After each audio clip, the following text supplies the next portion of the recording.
Matthew Kemp is Head of Customer Service Operations at Lebara, and he is meant to deliver an exceptional experience to over 3.5 million customers in 8 different countries. He tries to do this by focusing on loyalty and advocacy in both his employees and in the customers, and he's led Lebara to win 13 customer service awards, culminating in the best large contact centre at the European Call Centre Awards in 2012. For those people who don't know Lebara, tell us about the company and what it is that you do. Okay, so Lebara offers international telecom services, national and international calls and data from a prepaid SIM. So we're not in the contract market. It is literally a SIM card placed into a phone that allows migrants, people who've moved from one country to another, to keep in contact with their loved ones back home, as well as being almost the primary device, primary phone for them in their new country and in their new lives. The company was first formed in 2001. By 3 guys, and has developed from calling cards into prepaid SIM, and is now based in the 8 countries, pan-European and also Australia now.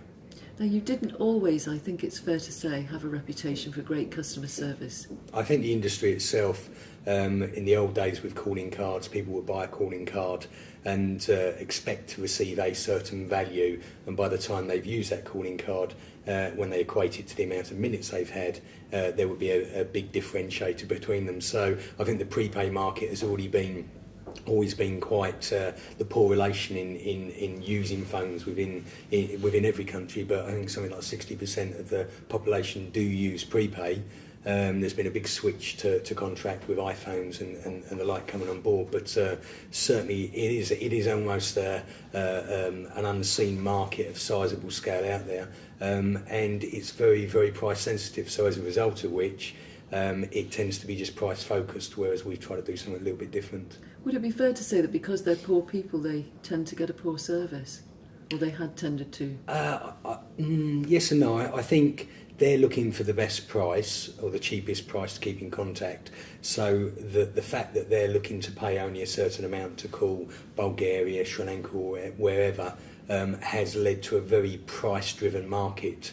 But as I said previously, the ability to stop using that service is in microseconds.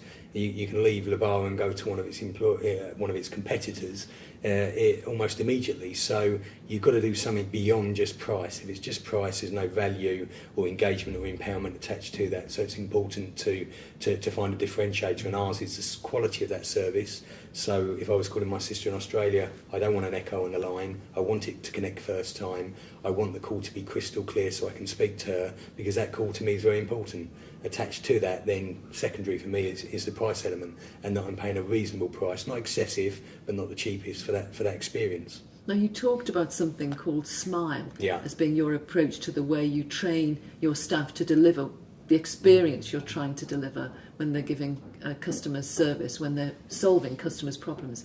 Tell us about that. Yeah, so the team got together when we started this journey and said, right, in one word, what does it mean to us? What do we want to bring? What should the culture look like? And S is about supportive, so everybody from myself to the agents on the front line, we want to be supportive. We want to be supportive of the customers, their experience, their journeys. M is about establishing a moment of connection. So instead of just resolving that query, let's get to know the customer. Let's find out where they've lived, where they've travelled, how they're working, who they keep in contact with. I is about individual. We don't want chicken-run call centres. We want our guys to be individuals, to have the freedom to have those conversations. L, you're only here once. We want to laugh, we want to enjoy what we do.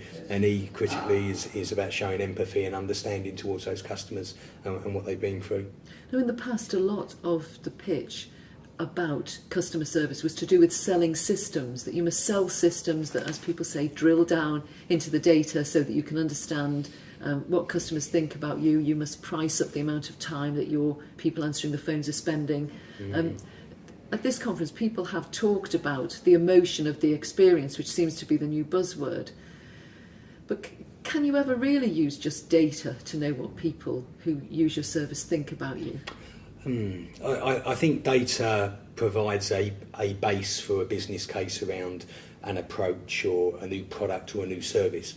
I think the technology that we've bought to create this platform to allow us to smile with our customers. One, it's not that expensive. Even in terms of capital expenditure, it's not that expensive because the players in that space are all competing with each other and the prices will come down.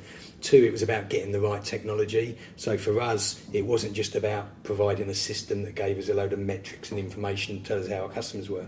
As we've seen in the conference, you can hear our customers' voices. You can hear what they're saying.